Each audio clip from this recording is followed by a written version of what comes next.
In this presentation, you'll be learning about Open Educational Resources, or OER, and how to take advantage of what's available. Why do we use OER? Well, unless an author explicitly states their work can be used for certain purposes, it is actually automatically copyrighted. Tracking down copyright can be hard and tedious, and OER allows others to share, remix, and build on your work. A face familiar the world over, a public identity rivaled only by a handful of corporate giants and global superstars, the big copyright C. Everyone knows what Big C stands for. Big C means all rights reserved. Big C means ask permission. Big C protects copyright owners and notifies the rest of us of their ownership. Time was when you had to put Big C on anything you wanted to copyright, or else it entered the public domain, the commons of information where nothing is owned and all is permitted. You had to put the world on notice to warn them. That was Big C's job, and it was a useful one. What changed? The law. By the late 1980s, U.S. law had changed so that works become copyrighted automatically the moment they're made. The moment you hit save on that research paper, the second the shutter snaps closed, the instant you lift your pen from that cocktail napkin doodle, your creation is copyrighted, whether Big C makes a cameo or not. So suddenly, there's no quick way of knowing whether something's owned or not. The new rules may be clear about how you get to own a work. You don't have to do anything, but they say nothing at all about how you should go about announcing that you want to allow certain uses of your work. How? Our CC brand marks works that are governed by Creative Commons licenses, a set of standardized copyright licenses available free of charge on our website. We wrote these licenses so that lawyers and courts could read them. Then we translated them into a language you can read. And then we translated them into a language computers can read. Now, CC isn't meant to compete with copyright, but to complement it. It allows you to retain your copyright while granting the world permission to make certain uses of it upon certain conditions. If the big C is like a red light, then CC is a green light. If the big C says no trespassing, the double C says please come in. If the big C says all rights reserved, CC says some rights reserved. So you can use the powers of the net to find works free to share and build upon, and to invite other people to transform or trade yours so that you can get creative, not only with what you make, but how you make it available. So you can collaborate across space and time. So you can be a co-author with someone you've never met. So you can stand on the shoulders of your peers, all without asking permission, because permission has already been granted. So we can see the benefits of OER, and how do we go about finding it? Well, Google Search actually has an advanced search option that allows you to search for different types of licenses. You can do a Creative Commons search. You can search in OER Commons. Flickr, you can also search within Flickr for specifically Creative Commons licensed or OER material.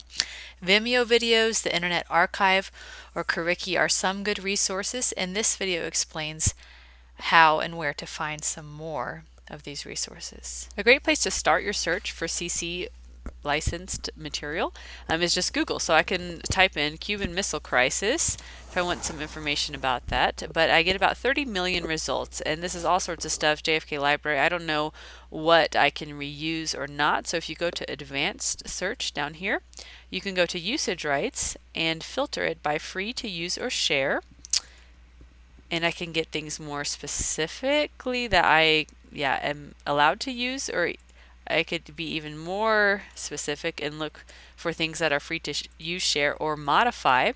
And then I know that I'm free to use this these images or these videos or whatever I find, like this one is from the archive. And I actually do use this later on in creating a lesson about the Cuban Missile Crisis, because this is archived material.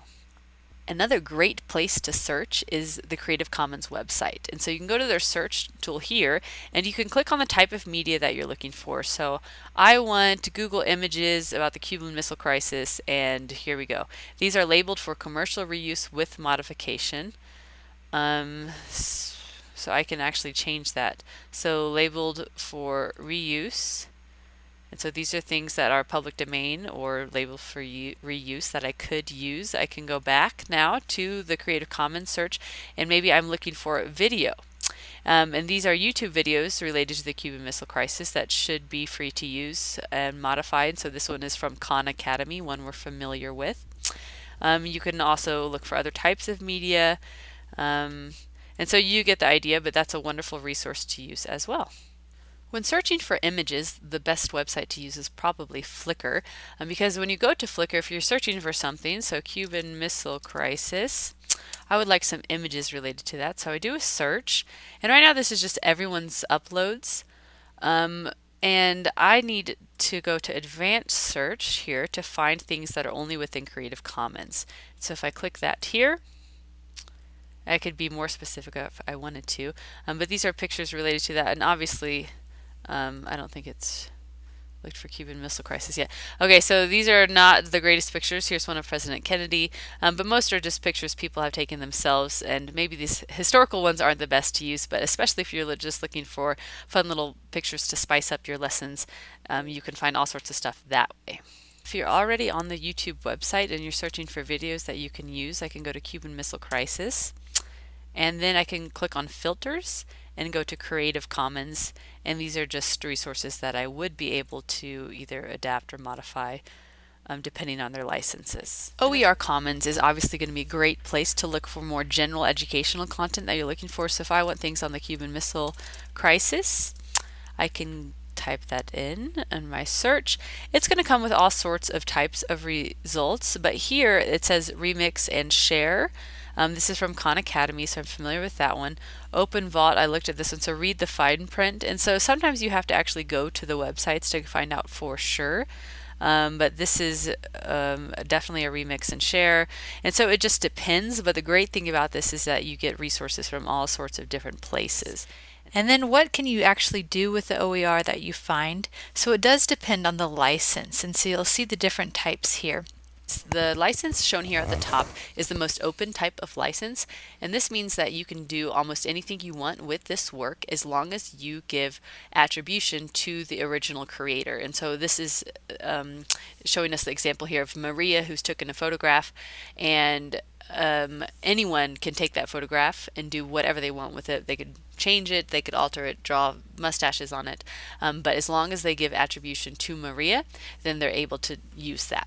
The second type of license is a CC by SA, and this just means share alike. And this means that if anyone uses Maria's picture, they need to publish their work with the same CC license that Maria used. So for example, if someone uses Maria's CC BY SA photo and adds his or her own words to make a poster, that person must give the poster also a CC BY SA license as well.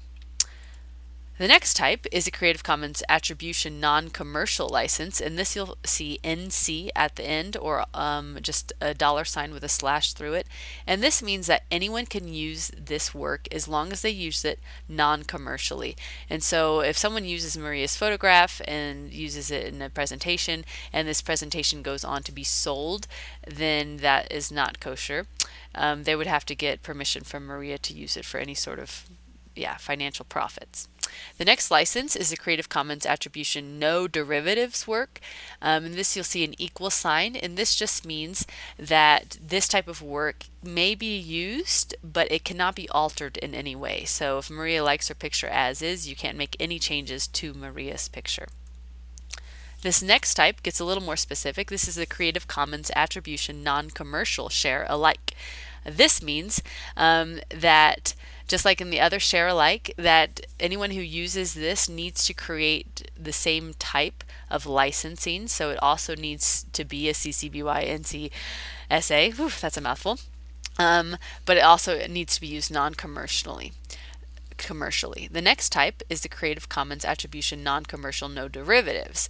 And this is the most limited license, so people can use and share Maria's photo, but they can't change it. They also cannot make money from it. So this is the most restrictive. So if you use any sources from other Creative Commons licensed materials, you need to give them correct attribution by citing them correctly. And so there's not really a set protocol of how to do this, at least that's my understanding, but you do need to apply these basic principles. And so you need to credit the creator, provide the title of the work, provide the URL where it is hosted, indicate the type of license it is available under, and provide the link to the license so others can find it, and keep intact any copyright notice associated with the work. So it seems like a lot, but you can actually make it pretty concise. Like this shows you really low right here. Photos left to right, teaching math or something by this, taken from Flickr, and then it just ends all of that with all images licensed under Creative Commons Attribution 2.0 generic license, and you can go there to look that up. So it seems like a lot, but it's not too bad. So I'm going to give you an example of this. So as I made this little activity about the Cuban Missile Crisis, I had students watch a few videos, and then they decide what to do if they were President Kennedy. And so they give them these 6 options, and these 6 options, though, I found on the Wikipedia article on the Cuban Missile Crisis. So I need to cite that and attribute that correctly. And so if you go to the bottom of Wikipedia, you'll see his text is available under the Creative Commons Attribution Share Alike license. So that means I go back to, and I need to say that. So my source is Wikipedia, Cuban Missile Crisis.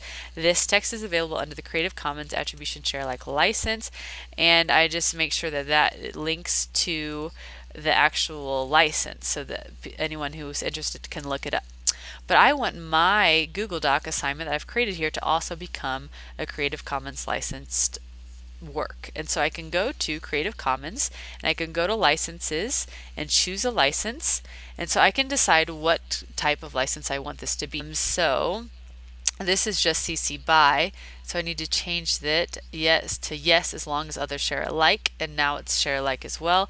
And I can just simply copy and paste this, or take that embed code as well, depending on what medium you're using, but I can put this in, and now my work is licensed, and anyone who wants to can share or take parts of my assignment and share alike. Okay, so that's how you cite your work and attribute things under Creative Commons. So just to recap how you license your own work, first you go to the Creative Commons website, click on Licenses, choose your license, fill out the information, and copy and paste that license or the HTML embed code. Michelle has been teaching metabolism for years, so she has already developed the text of the chapter from her notes. But she needs some illustrations, specifically of the Krebs cycle and the electron transport chain. She'd also like to find some exercises to accompany the text. There are many places to find OER, such as Flickr CC, OER Commons, Connections, Internet Archive, or Open Michigan. Michelle goes to Flickr CC at flickr.com/Creative Commons. That brings her to a collection of all the Flickr images that have Creative Commons licenses. She quickly finds the images she's looking for.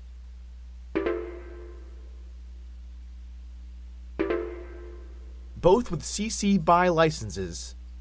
For exercises, she logs into the Orange Grove, Florida's digital repository where a wide range of OER are available. Here she searches for electron transport chain and turns up some exercise test questions also licensed CC BY.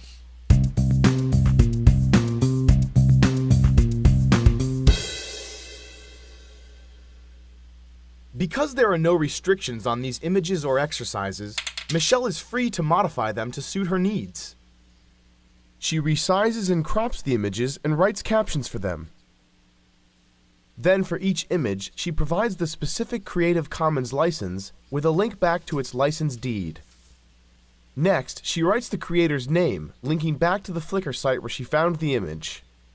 She also adds some references to the images in her text. She then adds the exercises at the end, removes 2 that do not belong in her chapter, provides attribution to the creator, and links back to the resource. Finally, she adds a Creative Commons license.